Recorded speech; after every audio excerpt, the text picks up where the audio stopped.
नहीं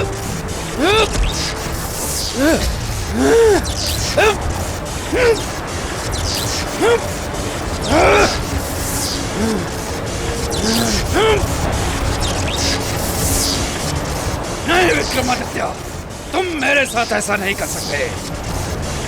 खोलो मुझे। नहीं काल, हम तुमको तब तक नहीं खोलेंगे जब तक उस निर्दोष मनुष्य को मारने का विचार त्याग नहीं कर देते तुम। हंस लो काल, जितना चाहते हो उतना हंस लो। अब ये संसार एक क्रूर काल को रोते हुए देखेगा। तू रोएगा विक्रमादित्य, जब तुझे ये पता चलेगा जिसे बचाने के लिए तूने मुझे बांधा है वो स्वयं मृत्यु के मार्ग पे चल पड़ा है।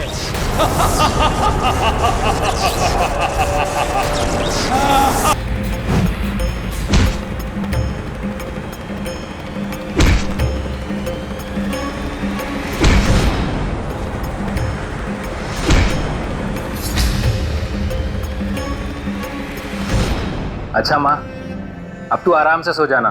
मैं महारानी जी की पूजा खत्म होते ही वापस आ जाऊंगा। जल्दी आना। हाँ माँ, जल्दी ही आऊंगा। श्रीमान बेताल, मैं जानने को उत्सुक हूं कि कथा में आगे क्या हो और युद्ध का परिणाम क्या हो। सब बताऊंगा राजन। आगे हुआ ये कि जीवित तितलियां। तितलियां? इसका मतलब सौंदर्य लेखा यहाँ आ रही है और वो ये मेरी स्त्री वाली आवाज भी सुन लेगी। सौंदर्य लेखा? राजन, आप जरा यहीं रुकिए क्योंकि मुझसे मिलने कोई आया है प्रेत लोक से। बेतालनी मैंने बताया था ना, मैं उससे मिलकर उसे वापस भेजकर जल्दी आता हूँ।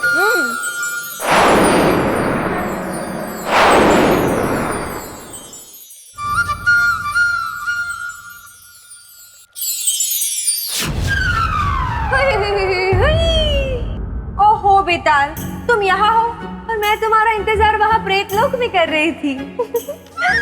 अरे बेताल, कुछ तो बोलो। क्या तुम मुझे देखकर खुश नहीं हो? कुछ तो कहो। अब इसको कैसे बताओ कि ब्रह्मदेव ने तो मुझे कुछ बोलने लायक ही नहीं छोड़ा। डांट दो या ताने मारो। देखो सौंदर्य लेखा। अरे बेटा, तुम तो बड़े हंसमुख हो। देखो सौंदर्य लेखा।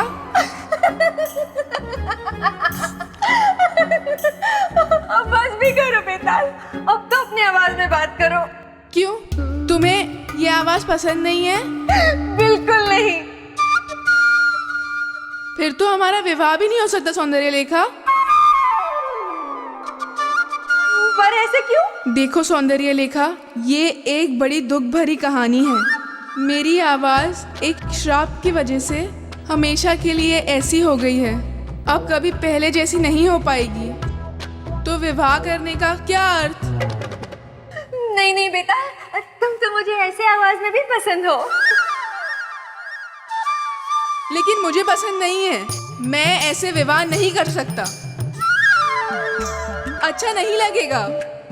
जब तुम बोलोगी तो लगेगा कि तुम बोल रही हो, और जब मैं बोलूंगा तो भी यही लगेगा कि तुम ही बोल रही हो।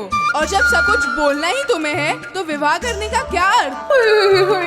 नहीं बेटा, ऐसे नहीं हो सकता। इस शाप का कोई तो तोड़ होगा। इसका सिर्फ एक ही तोड़ है सौंदर्य लेखा। किष्किंधा पर्वत जाना होगा। हम दोनों को?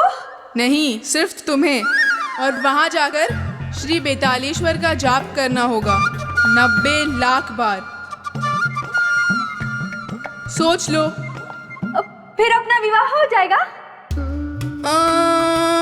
ठीक है, तो मैं अभी जाती हूँ।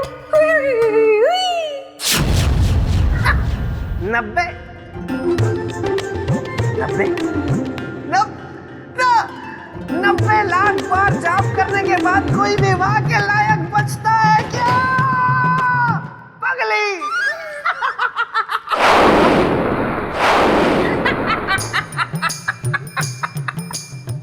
देखा राजन, कैसे चतुराई से विदा कर दिया मैंने उसे।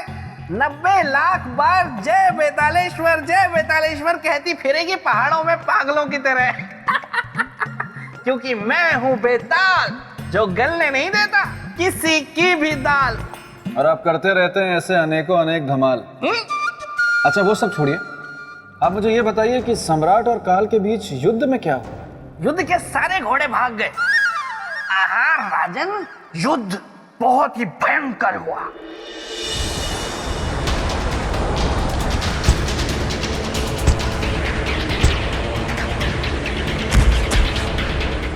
क्यों विक्रमादित्य, और करोगे परोपकार और बचाओगे उस घर के दीपक को? यह तृप्त हो गया मन। नहीं काल, एक परोपकारी का मन तब तक तृप्त नहीं होता जब तक वो अपने परोपकार का परिणाम नहीं देख लेता। तो अभी दिखाता हूं तुम्हें। या!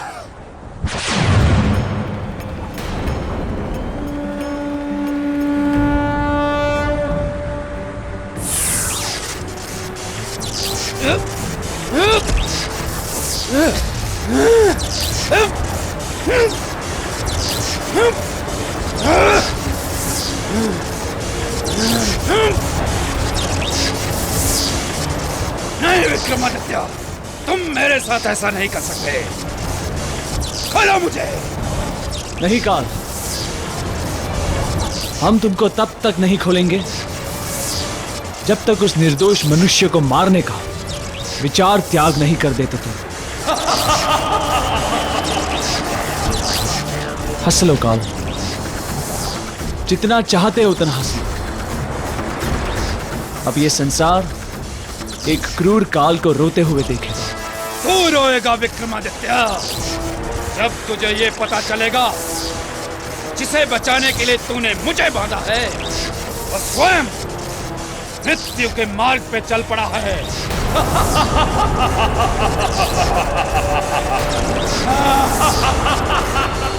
मेरे कारण महारानी जी को पूजा में बहुत देर हो गई। मुझे शीघ्र महल पहुंचना होगा। ये क्या? आप लोगों ने मुझे घेर क्यों लिया? क्योंकि तुम्हारी मृत्यु का आदेश है। मृत्यु का आदेश? पहना दो इसे बेड़ियां। किंतु सैनिकों, मुझे बंदी बनाने का कारण तो बताइए। मेरा अपराध क्या है? चतुर अपराधी कारण पूछकर खुद को निर्दोष सिद्ध करना चाहता है। छोड़ दो मुझे। बिना अपराध जाने मैं यहाँ से नहीं जाऊंगा। तुम लोगों को मुझे मेरा अपराध बताना ही होगा। ये किसकी आवाज है? बेटा ले चलो इसे घसीट के।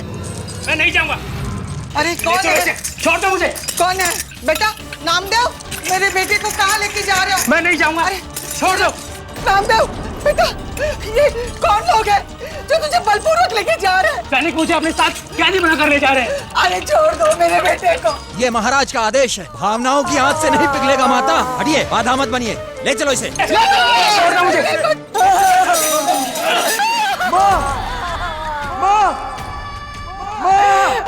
बेटे को छोड़ दो।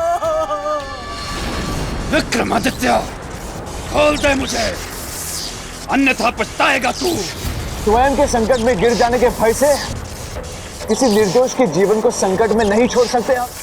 बहुत हट कर रहा है तू। विधि के विधान में बाधा डाल रहा है। मुझे मेरा कार्य करने दे।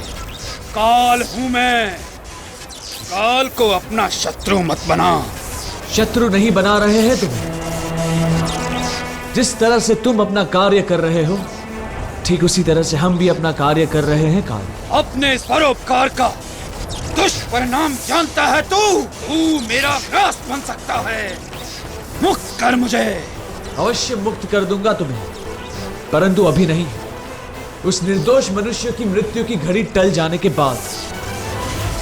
विक्रमादित्य, मेरी एक बात याद रख। किसी की नियति बदलने के प्रयास में तू अपनी नियति को काल की भेंट चढ़ा रहा है। विक्रमादित्य!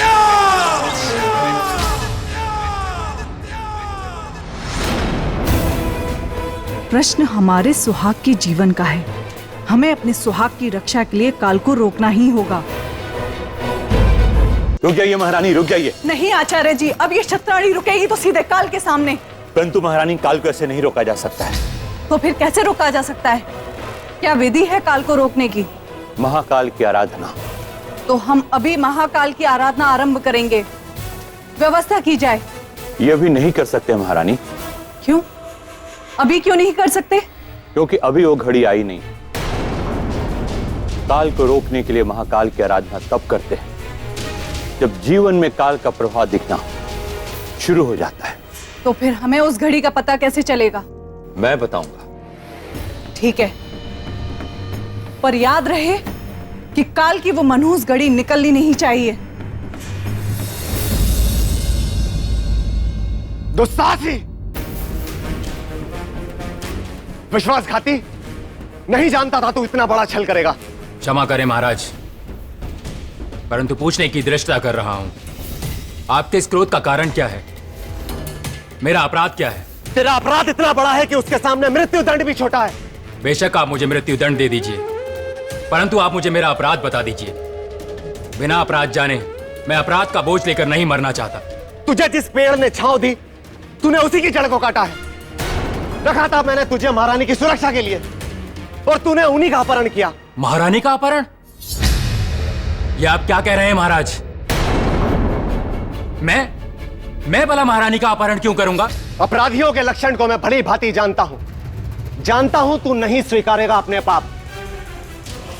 सैनिकों, इस पापी विश्वासघाती के शरीर को तब तक तीरों से छलनी करो जब तक इसके प्राण ना निकल जाएं।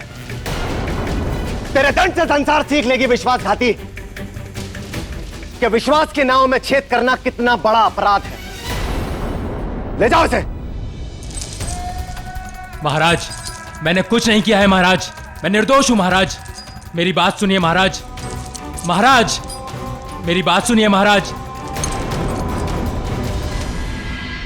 अरे कोई तो रक्षा करो मेरे बेटे की। अरे कोई तो बचाओ मुझे अंधी की लाठी को। कोई तो।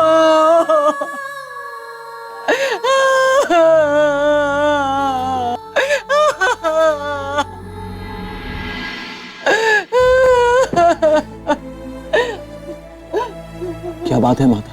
मेरा बेटा, मेरा बेटा, मेरा बेटा। क्या हुआ आपके बेटे को?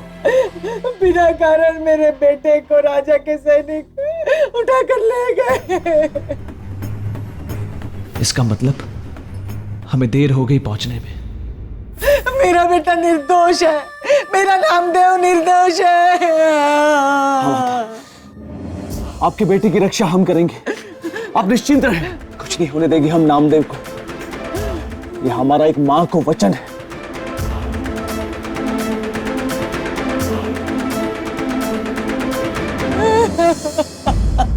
नामदेव, अभी भी समय है, अवसर देता हूं और क्षमा करने का अनुरोध भी करूंगा महाराज से। सेनापति जी, मैंने महारानी को नहीं छिपाया है, उनका अपहरण मैंने नहीं किया है। आप मेरी बात का यकीन क्यों नहीं करते? जो सुरक्षा कर रहा था वही कह रहा है ये बात। सेनापति जी, मैं अपनी माँ की सौगंध खाकर कहता हूँ, मैं विश्वासघाती नहीं हूँ। मैंने महारानी का अपहरण नहीं किया है। ऐसा घिनौना काम करने से पहले मैं कई बार सोचूंगा। मतलब तू अपना मुंह नहीं खोलेगा? सैनिकों, निशाना लगाओ इस पर और छलनी कर दो इसके शरीर को। लगाओ निशाना। मैंने महारानी को नहीं छिपाया है।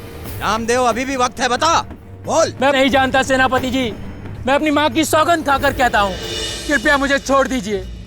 बेचारा नामदेव, इसका अर्थ कि परोपकारी सम्राट विक्रमादित्य अपनी पूरी शक्ति लगाकर भी उस बालक की मृत्यु को टाल नहीं पाए। राजन, आप जिनकी बात कर रहे हैं वो कोई छोटे मोटे राजा नहीं थे, बल्कि सम्राट विक्रमादित्य थे, और आप उन पर संशय कर रहे हैं। भूलिए मत राजन, जहां ना पहुंचे आदित्य वहां पहुंचे विक्रमादित्य।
देवदूत, आप कुछ बोलते क्यों नहीं? आप ठीक है देवदूत?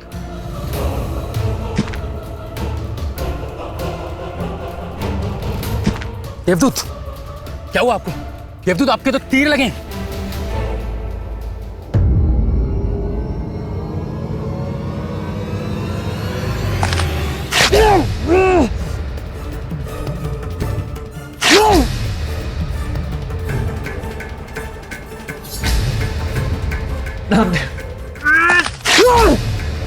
देवदूत, आप ठहरिए, मैं आपके लिए जल लेके आता हूं।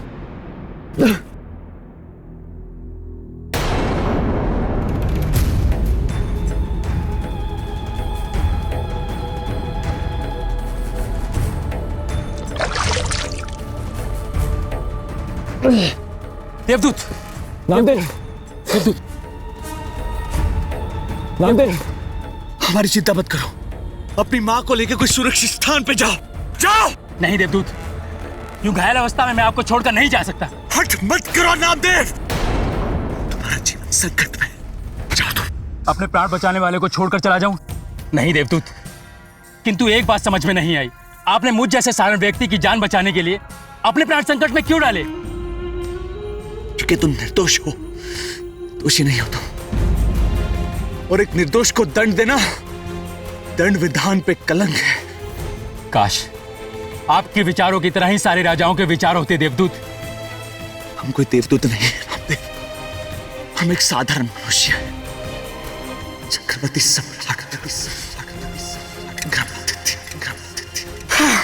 सम्राट, आगे बोलिए सम्राट, सम्राट कुछ बोलिए, सम्राट, सम्राट कुछ बोलिए, सम्राट आंखें खोलिए।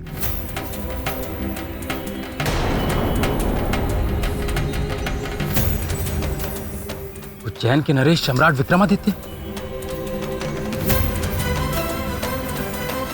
मेरे प्राण क्यों ना चले जाए, किंतु मैं आपको कुछ नहीं होने दूंगा। मैं अभी वैद्य को बुला के लाता हूं।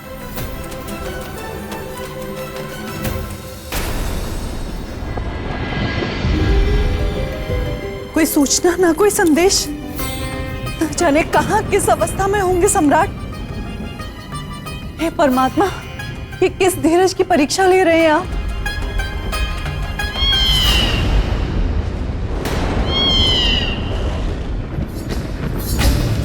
काली बिल्ली, ये कैसा अशुभ संकेत है? हे परमात्मा, हमारे सम्राट की रक्षा करना।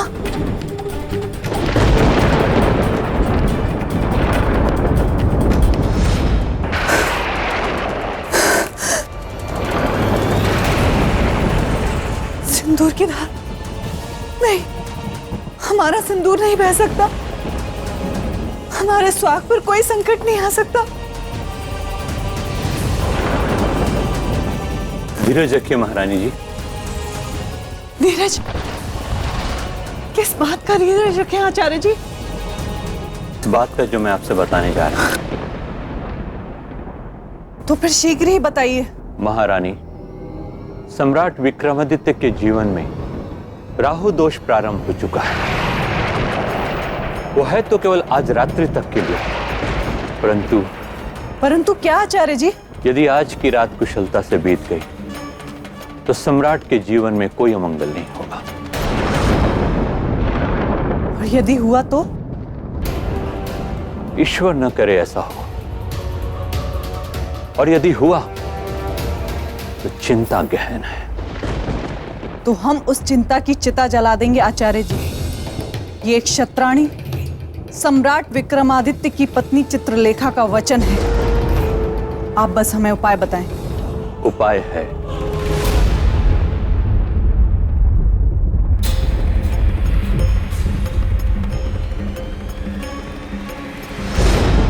आचार्य जी, जब तक चित्रलेखा की नाड़ियों में सम्राट के नाम का रक्त बह रहा है, तब तक कोई काल उन्हें छू भी नहीं सकता।